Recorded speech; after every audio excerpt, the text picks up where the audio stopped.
கடந்த 5 வருஷமா ஒரு போராட்டத்துல கூட வந்து பங்கேற்காத நடிகர்கள்லாம் நேற்று வந்து தன்னெழுச்சியா முன் வந்து போராட்டம் நடத்துறாங்களே.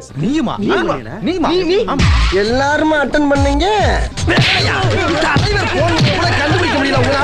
ஃபர்ஸ்ட் நம்ம பார்க்க வேண்டியது அக்காவை தான். பாரு எப்படி அந்த அக்காவை பார்க்கணும் அப்படின்னு நான் சொல்லிடுறேன். ஒரு தாயா எனக்கு அதை பார்க்கும்போது ரொம்ப கஷ்டமா இருந்தது. எனக்கு உள் மனசுல வயதெல்லாம் கலக்குச்சு. அக்கா யாரு தெரியுமா? ஒரே ஒரு அட்வர்டைஸ்மெண்ட் போட்டு வரேன், அக்கா யாருன்னு உங்களுக்கே தெரிஞ்சிடும். இந்தியாலயே நீட்ல நம்பர் 1 ரிசல்ட்ஸ் கொடுக்கிற வேலம்மாள் போதி கேம்பஸோட நீட் ரிப்பீட்டர்ஸ் பேட்ச்ல சேருங்க. எனக்கு உள் மனசுல வயதெல்லாம் கலக்குச்சு. நீட் ரிப்பீட்டர்ஸ் பேட்ச்ல சேருங்க. நீட்டா 180 கொஸ்டின் 180 நிமிடங்களில். வாங்க வேலம்மாளுக்கு வாங்க. இந்த தடவை நீட்டுக்கு முன்னாடி எங்க படிக்கணும்ன்றத கரெக்டா சூஸ் பண்ணு. மேடம், என்ன கரும பிடிச்ச ஓசிடி வியாதி இது? காலையில டேப்லெட் போட மறந்துட்டமா. ஓசிடி உச்சத்துல இருக்கு. நான் கொஞ்சம் மென்டல். எந்த நேரத்துல என்ன பண்ணுவேன்னு எனக்கே தெரியாது. போடா. உங்களே மாதிரியான கரப்பான் பூச்சிகளால தான் இங்க பெரிய அளவுல தனியார் நீட் கோச்சிங் அப்படிங்கிறதும் இங்க ஆபத்து இருக்கு. இதுல எல்லாத்துலயும் எப்படி ஆபத்து? கரப்பா. இந்த கரப்பான் பூச்சி அடிச்சாலே சாதாரணமா இருக்கக்கூடிய மாணவர்கள் பிழைத்துக் கொள்வார்கள். சிவப்பு ஹீட் ஒளிந்திருக்கும் கரப்பான்களை வெளியே இழுத்துக் கொள்ளும். அடுத்த கரப்பான் பூச்சி யார் அப்படின்னு பாத்தீங்கன்னா அண்ணன் அமீர். அச்சிச்சோ, அவரா பயங்கரமானவராச்சே. அவர்ல கொஞ்சம் ஜாக்கிரதையா இருங்கப்பா. ஏன் ஒரு ஆணுக்கு ஒரு விலங்கோட உடல் உறவு கொள்ளணும்னா அது ஒரு உணர்வு தானே. அவர்ல கொஞ்சம் ஜாக்கிரதையா இருங்கப்பா. அதையும் நீங்க தடுக்கிறீங்க. அண்ணனை பத்தி பேசிக்கிட்டே இருக்கலாம். ஆட்டு அமீர் அப்படின்லாம் நிறைய பேர் சொல்லுவாங்க. உங்களுக்கு என்ன பிரச்சனை வந்துச்சு? அவர்ல கொஞ்சம் ஜாக்கிரதையா இருங்கப்பா. அந்த உணர்வை நீங்க மதிக்க மாட்டேன்றீங்க. வற்புறுத்தி எதுவும் செய்ய போறது இல்ல. என்னடா இது ராராவா? அமீர் 5 வருஷமா இந்த ஆட்சியில தொடர்ந்து முன்னாடி இருந்த ஆட்சியில தான் இருந்தாரு. அது வேற வாய். நீங்க 5 வருஷமா என்ன பண்ணிட்டு இருந்தீங்க? இது நார வாய். நீங்க எல்லாம் அததான் கோமால இருந்தாங்களான்னு கேக்குறேன். நீ இவ்வளவு நாளா கோமால இருந்தடா. கடந்த கால ஆட்சியில நீங்க ரொம்ப நெருக்கமா தானே இருந்தீங்க. நீ வந்து ஒரு புரோக்கர் வேலை பாக்குற.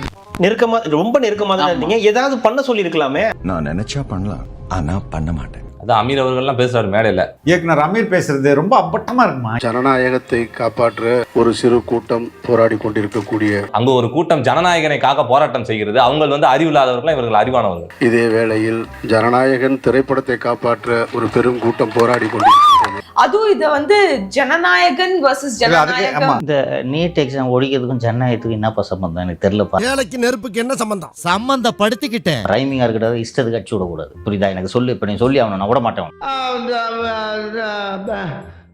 வந்து இப்ப நான் என்ன உங்கள்கிட்ட சொல்றது? திரு ஜேம்ஸ் வசந்தன் அதுல வந்து கலந்துகிட்டு சொல்றாரு, தமிழ்நாடு வந்து அறிவார்ந்த சமூகம் அப்படிலாம் சொல்லாதீங்க. அந்த பேர்லாம் போயிருச்சு, எங்களுக்கு வெளியே சொல்ல முடியலப்பா. அந்த கூட்டம்லாம் இல்ல, அது வேற பக்கம் நிக்குது. அப்படி போய் திரும்பி போனீங்கன்னா ஒரு தியேட்டர் இருக்கு, அங்க நிக்குது. அப்போ ஒரு திருட்டு குடும்பத்துக்கு ஓட்டு போட்டு ஜெயிக்க வச்சா அவன் அறிவாளி இல்லையா? ஊரை அடிச்சு ஒலையில போற ஒரு குடும்பத்தை திருப்பி கொண்டு வந்து ஆட்சியில உட்கார வச்சா அவன் அறிவாளி. அப்போஸ் குளுக்கோஸா? அப்போஸ்ங்க, அப்போஸ்னா ஆமான்னு அர்த்தம். டேய், ஜனக காசை திருடாதரா, ஊழல ஒழிடா என்று புதிதாக ஒருவனை ஆட்சியில் அமர வைத்தா அவன் பூரா ஒரே நாள் முட்டாளாகி விட்டானா? ஐயோ, பேர்லயே பாட சங்கு சவண்டி தீச்சட்டி சுடுகாடெல்லாம் வருது. நான் என்ன பண்ணு? என்ன சொல்றேன்? ஆயிட்டு போறோம் பஸ். முட்டாள்கள் இருக்கும் இந்த மாநிலத்திலேயே நீங்கள் இருக்காதீர்கள் என்கிறேன். அறிவாளிகள் இருக்கும் மாநிலத்தை தேடி செல்லுங்கள். இந்த நாட்டை விட்டே ஓடி போய் என்னங்க ஐயா? அதான் நீ நாட்டுக்கு செய்யற நன்மை, நாட்டு மக்களுக்கு செய்யற நன்மை, நாட்டு ஜனங்களை பிடிச்சிருந்த தரித்திரமே ஓடி போச்சுன்னு நினைப்பாங்க. ஊழலை ஒழிப்பேன்னு சொல்ற முட்டாள் தாங்க எங்களுக்கு வேணும். இலக்கியம் பேசிவிட்டு, உலக அரசியல் பேசிவிட்டு, தத்துவ ஞானங்களை பேசிவிட்டு 300 கோடிக்கு வாட்ச் வாங்கி வச்சிருக்கிறவன் எங்களுக்கு வேண்டான்ற. அதுவும் பேன் நீட்டுன்னு பேச வந்துட்டு திரு அமீர் அவர்கள் வயிறு எறிகிறாரு விஜய் முதலமைச்சரா இருக்காருன்னு. இது என்னன்னா, நேத்து வந்தவங்க பேசினவங்க எல்லாருமே திமுகவின் குரலை தான் பேசினாங்க. நீட்டை பற்றி யாருமே பேசல. நீட் அவங்களுக்கு முக்கியம் இல்ல. தாவேக்கா இங்க இருக்க கூடாது. தாவேக்கா அரச குறை சொல்லும். ஐயோ, ஏன் இப்படி வயிறு எரியுது உங்களுக்கு? முன்பு போல போதை மருந்து வியாபாரம் செய்வதற்கு சுதந்திரம் இல்லை அல்லவா? செய்யற தொழில கொச்சப்படுத்துறானுங்க. பழைய ஆட்சியார் தான் நீ பாட்டுக்கு வியாபாரம் பண்ணிட்டு இருக்கலாம். சோழிங்கநல்லூர்ல மெத்து கோடன் வச்சிருக்கலாம். அதற்கான வசதிகள் இப்போது குறைந்து விட்டது அல்லவா? கண்டு விட்டாளையா, சூச்சமத்தை கண்டு விட்டாளே. உங்களுக்கு இது பொறுக்கல, அதான் உண்மை, அதான் யதார்த்தம். உங்களால் தாங்கிக்க முடியல. விஜய் முதலமைச்சரானது காண்டு. அதுதான் அதுக்கு மீனிங். நீ சொன்னதுக்கு மீனிங் புரியுதா? அவ்வளவு வெக்கமா இருந்தா எங்கேயாவது போய் வெஸ்த குடிச்சிட்டு செத்து போங்க. இதுக்கு என்ன இது ஒரு பெரிய இது ஒரு பிரச்சனைன்னு பேசிட்டு பாரஞ்சத்துக்கு ஞானம் வருது. 8 தலித் அமைச்சர்களை கொடுத்துட்டோம். சரி, கித்தனாவாய் உங்களுக்கு இது பண்ணா 8 தலித் அமைச்சர்களுக்கு மிகப்பெரிய சந்தோஷம், இது வரலாற்றிலே நடக்கல, இது மாதிரி நடக்கவே நடக்காது, ஆகா ஓகோன்னு சொல்லிட்டு அப்படி இங்க வந்து 8 அமைச்சர்களால எங்களுக்கு எந்த பிரயோஜனம் 2 மாசத்துல தெரிஞ்சிருமா? அந்த 8 தலித் அமைச்சர்கள் என்னைக்கே தலித் பிரச்சனைகள் கிட்டத்தட்ட 2 மாசம் ஆயிடுச்சுங்க. இந்த 8 அமைச்சர்கள் நீங்க எப்ப சந்திச்சீங்க? எப்ப நீங்க அவங்கள்ட்ட கேட்டீங்க எங்களுக்கு இதை செஞ்சு கொடுங்க? என்னைக்காவது தலித் பிரச்சனை பத்தி பேசிருக்காங்க? திமுக ஆட்சியில் இப்படி மேடை போட்டு பேசிருக்க முடியுமா உங்களால? நானே எத்தனையோ பேரை பாத்துருக்கேன்டா, ஆனா உன்ன மாதிரி வெறும் வாயில வடை சுருள் நான் பார்த்ததுலடா எங்க அப்பா. இருக்கட்டும் மச்சான், நானே ஃபர்ஸ்டா இருந்துட்டு போறேன். இந்த ரஞ்சித்தை பார்த்து நான் உனக்கு கேட்குறேன், ஆம்ஸ்ட்ராங் உடலை சென்னையில் புதைக்க முடிஞ்சா உங்களால? கத்தி கூச்சிங்க. அன்னைக்கு அந்த அரசை ஏன் சார் கண்டிக்கல? இருந்தாலும் நீ ரொம்ப தைரியசாலிப்பா, இந்த ஓட்ட கண்ணாடி போட்டு எப்படி துணிஞ்சு முன்னாடி நிக்கிறியோ. ரஞ்சித் அவர்கள், நம்ம ராஜ்மோகன் அவர்கள் தலித் அப்படின்னு எனக்கு தெரியாது. எலெக்ஷன்ல அவர் நின்ன பிறகு, அந்த தனி தொகுதியில நின்ன பிறகுதான் அவர் தலித் அப்படின்னு எனக்கு தெரியும். முதல்ல ராஜ்மோகன், அமைச்சர் ராஜ்மோகன் தலித்தா நான் தலித்தா எங்களுக்கு தெரியாது. 70 தொகுதியில நின்னதுக்கு அப்புறம் சேலம் மாவட்டத்துல அம்பேத்கர் சிலையை திறக்க முடியல. எங்களோட அம்பேத்கர் சிலை அங்க திறக்க முடியல, அவர் உங்களுடைய கொள்கை தலைவர் தானே, வாங்க அப்படின்னு சொல்லி நீங்க போய் முதலமைச்சரை சந்திச்சீங்களா? ஏன் திறக்கல? அம்பேத்கர் சிலையை ஓபன் பண்ணாலும் இந்த நீட் ப்ரொடெஸ்ட்க்கும் என்ன சம்பந்தம்? ஆக இது நீட் தேர்விற்கான போராட்டம் அல்ல. 60 வருஷமா இதுக்கெல்லாம் காரணமானவங்க என்ன ஸ்டெப் எடுத்திருக்காங்க? அவங்க கூட நீங்க கொஞ்சி குழாவி படம் எடுத்து சார்பட்டா பரம்பரைன்னு படம் எடுத்து அதுல அவங்கள ப்ரமோட் பண்ணி இன்னைக்கு இவங்க பேசுறதெல்லாம் அட்டர் பிளண்டரா இருக்கு. அப்ப இவனுடைய குறிக்கோள் என்ன? நான் என்னைக்குமே நான் இந்தியனா உணர்ந்ததே கிடையாது, என் ஊர்க்காரனா நான் உணர்ந்ததே கிடையாது. நீ போடா காஷ்மீருக்கு, நாங்களே தீவிரவாதி அனுப்புறோம், அவன் உன்னை சுட்டு கொல்லட்டும், லபடைக்க பால். நான் தமிழனா உணர்ந்ததே கிடையாது, என் ஊர்க்காரனா நான் உணர்ந்ததே கிடையாது, நான் இந்தியனா உணர்ந்ததே கிடையாது. நான் ஒரு தமிழனா என்னால ஃபீல் பண்ணதே கிடையாது, பண்ண முடிஞ்சதே கிடையாது என்னால. இன்னைக்கு காக்ரோச் பார்ட்டி ஜெய் பீம் அப்படின்னு சொல்லும் போது நான் உணர்கிறேன், நம்ம எல்லாரும் ஒண்ணுதான் அப்படின்னு சொல்லி. நீ தானே இவனுக்கு இந்த ஐடியாவை கொடுத்தவன். உங்களுடைய படத்தை பாராட்டி பேசுனாங்க, உங்களுடைய கலை பொக்கிஷத்தை எல்லாத்தையுமே நல்ல டைரக்டர் அப்படின்னு சொன்னாங்க. அப்ப நீ உணரல? அப்ப நீ உணரவே இல்லையா? ஒவ்வொரு முறையும் நான் வந்து ரிஜெக்ட் பண்ணப்பட்டிருக்கேன், நிராகரிக்கப்பட்டிருக்கிறேன் சாதியின் பெறால. நீ நசுக்கப்பட்டாய், ஒடுக்கப்பட்டாய், பிதுக்கப்பட்டாய் அப்படின்னு சொன்ன பொழுது கூட உனக்கு சப்போர்ட்டா தான் நின்று இருக்கும்.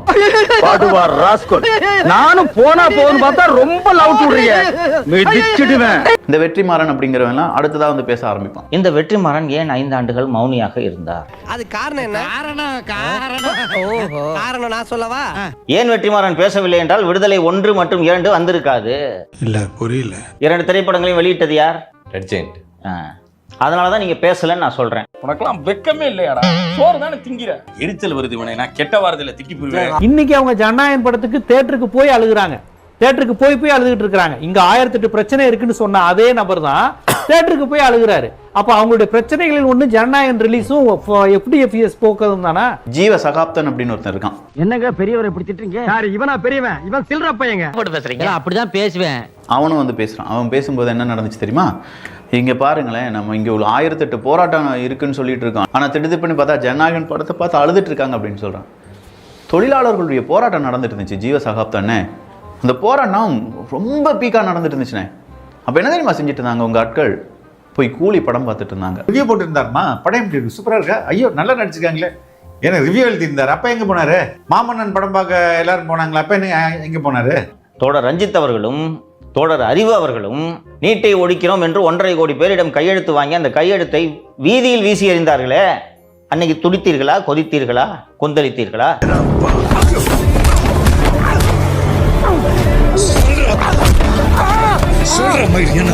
இன்னைக்கு வந்து நீ நீட்டை ரத்து பண்ணுங்க, நாங்க போராட்டம் நடத்துவோம், ஒடுக்குகிறார்கள் இந்த போராட்டத்தை என்று பேசுகிறீர்களே, என்னையா ஒடுக்குனாங்க உங்களை? வெக்கமா இல்ல? வெக்கமா இல்ல? இதற்கு முன்பு ஒரே கையெழுத்து போட்டு நீட்டை ரத்து செய்வோம் என்று அதிகாரமே இல்லாமல் ஒரு பச்சை பொய்யை சொன்ன ஒரு ஃப்ராடு கூட்டம் 5 வருஷமா ஆட்சி பண்ணிட்டு இருந்துச்சு. நீட்டை ஒழிப்பேன், ஒரே கையெழுத்துல நீட்டை ஒழிப்பேன்ட்டு 4 வருஷம் இதை பத்தி பிரச்சாரம் பண்ணி தானங்க நீங்க ஆட்சிக்கு வந்தீங்க. எத்தனை வாட்டி இதை சொன்னீங்க? ஏன்னா உருட்டப்படி அனிதாவை ஒரு பிரச்சார வாகனமாக திமுக பயன்படுத்தியதா இல்லையா? இந்த திரையுலக பிரபலங்கள் ஃப்ராடுகார பசங்களா கையெழுத்து போட்டு ரத்து பண்ணுவேன்னு சொல்லிட்டு ஆட்சிக்கு வந்தீங்களே, எங்கேயா ரத்து பண்ணீங்க என்று இவர்கள் கேள்வியை எழுப்பி இருக்க வேண்டுமா இல்லையா? நீ கேட்ட ஒவ்வொரு கேள்வி என்ன செருப்பால் அடிச்ச மாதிரி இருக்குடா. மாதிரி இல்ல, உண்மையிலே செருப்பால தான் அடிச்சேன். சரி, கோவம் வருது, பட் ஓகே, கொஞ்சமா அடக்கிக்கலாம். இந்த அறிவு கரப்பாம்பூச்சி, இந்த ரஞ்சித் கரப்பாம்பூச்சி, வெற்றிமாறன் கரப்பான்பூச்சி, அடுத்ததா இந்த இப்ப வந்திருக்க அமீர் கரப்பாம்பூச்சி, தேவதர்ஷினி கரப்பாம்பூச்சி. நீ 5 வருஷத்துக்கு முன்னாடி இதே மாதிரி பேசியிருந்தீங்கன்னா இந்த கேள்வியே இருந்திருக்காது. 5 வருஷத்துக்கு அவங்க நீட் ரகசியம் இல்லைன்னு சொன்னோன்னே இப்படி ஒரு போராட்டத்தை பண்ணி நீங்க எப்படிங்க எங்களை ஏமாத்தலாம்னு சொல்லி நீங்க அன்னைக்கு அந்த கோவப்பட்டு அந்த கேள்வியை கேட்டிருந்தீங்கன்னா உங்களுக்கு இவ்வளவு பேக் ஃபயர் ஆயிருக்காது. ஆனா 5 வருஷத்தையும் நான் விட்டுடுவேன், எதை பத்தியுமே கேள்வி கேட்க மாட்டேன், எல்லாம் முடிஞ்சிரும், நாங்க படம்லாம் எடுத்துக்கொண்டு போய் காட்டுவோம், அவங்க அதை பார்த்து ரசிப்பாங்க, இதெல்லாம் நான் பண்ணுவேன். ஆனா அங்க இருக்கும்போது நான் எந்த கேள்வியும் கேட்க மாட்டேன். அதுக்கப்புறம் நான் வந்து கேள்விகள் கேட்க ஆரம்பிப்பேன். இதுக்கெல்லாம் பேர் எனக்கு தெரியுமா? ஆக நம்ம குரூப் எல்லாம் சேர்ந்து அவர் வேற ஏதோ போட்டிருக்காரு, பேன் நீட் ஹேஷ்டேக் போட்டு பேன் நீட்னு போட்டு அப்பா போட்டிருக்காரு. இந்த குரங்கு பொம்மை என்ன வேலை? இல்ல அதுக்கு எனக்கு என்ன நடக்குதுன்னு தெரியலப்பா. அது கண்ணாடிங்க. ஓ கண்ணாடியா? எது பேன் நீட்டா அப்படின்னு பார்த்தோன்னே எனக்கு சிரிப்பு, குபீர்னு சிரிப்பு வந்துருச்சு. இவங்கிட்ட மாட்டிக்கிட்டு லூசு இல்லைங்கிறத விட பேசாம லூசுன்னு ஒத்துக்கிட்டு உசுரோட ஊரு போய் சேர்றதுதான் நல்லது. அடே தமிழ்நாட்டு கரப்பான் பூச்சிகளா, டெல்லி கரப்பான் பூச்சிகளுக்கு கெட்ட பேரை ஏற்படுத்தி கொடுக்காதீங்கடா. 5 வருஷம் கோமால இருந்துக்கிட்டு 8 வருஷம் எதை பற்றியும் பேசாமல் இருந்துக்கிட்டு இப்போ வந்துக்கிட்டு எங்களை அதை செய்யலை இதை செய்யலை அப்படிலாம் சொல்லக்கூடிய பல கரப்பான் பூச்சிகள், இந்த கரப்பான் பூச்சிகளை வளர விட்டுட்டீங்கன்னு வச்சுக்கோங்களேன், உங்களெல்லாம் அரிச்சு என்னையும் அரிச்சு. என்ன என்ன என்ன என்ன அண்ணே இவன் வேண்டாம்னு. எதுக்கு? இவன் நம்ம வீட்டுக்கு வேண்டவே வேண்டாம். இவனை உள்ள நுழைய விட்ட நம்ம பல பேரை இழக்க வேண்டியிருக்கு, ஜாக்கிரதை. நமக்கிடையே சாதிய மோதலை உருவாக்கி, நமக்கிடையே மத மோதலை உருவாக்கி, நீட்டு தான்றா பிரச்சனை, என்னடா சாதி பிரச்சனை இழுக்கிற, மத பிரச்சனை இழுக்கிறனா? 8 தலித் அமைச்சர்களை கொடுத்துட்டோம், சரி. அந்த 8 தலித் அமைச்சர்கள் என்னைக்கு தலித் பிரச்சனைகள் கிட்டத்தட்ட 2 மாசம் ஆயிடுச்சுங்க. இந்த கரப்பாம்பூச்சிகளை வளரவே விடக்கூடாது.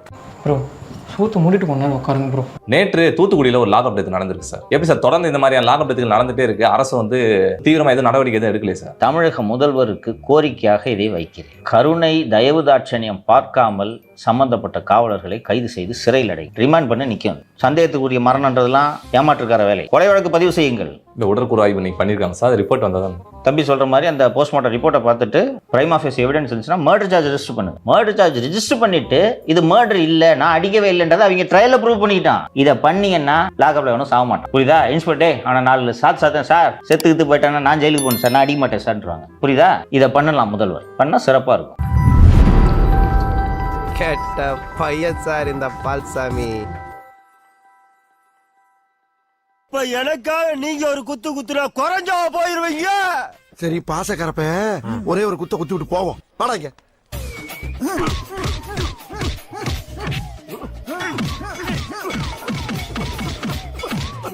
போதுமில்லடா போடா.